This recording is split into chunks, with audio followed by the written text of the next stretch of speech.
Guys, welcome to IT networking. So fix the covpnv64.sys, the blue dome screen in Windows 10 and 11 both. How to fix, guys?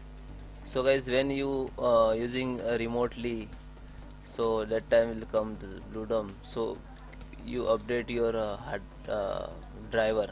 Okay, then second option is click to start button.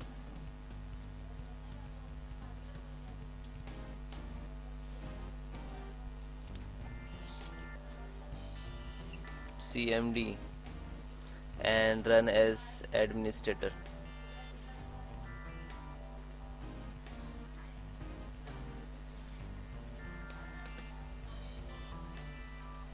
and click to yes.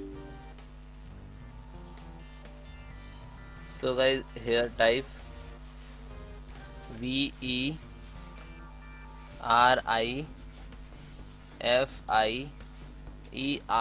and then enter.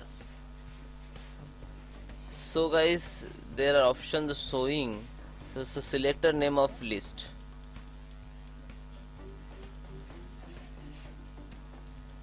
So guys, you select display information about the currently verified driver and then next and next finish. Okay, and then close. And guys, you uninstall the latest update, type control panel,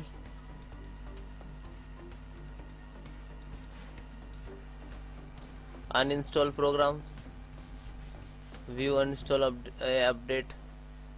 So you check this is latest update, so who's latest, so uninstall, and many problem in this update KB501497.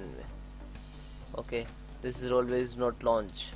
Okay, so please wait few minutes and then next step.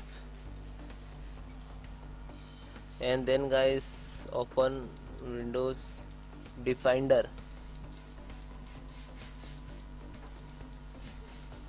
click to virus threat,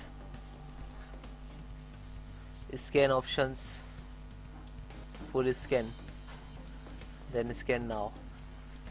So scan Marve, so it's not suppose in your system virus is come to Bloodum, so that's why you minimize because working is background. So guys, when is finished and then restart again showing in if is your system, so please comment me, I will make one more video. 100% is not come again. Okay, bye bye, take care.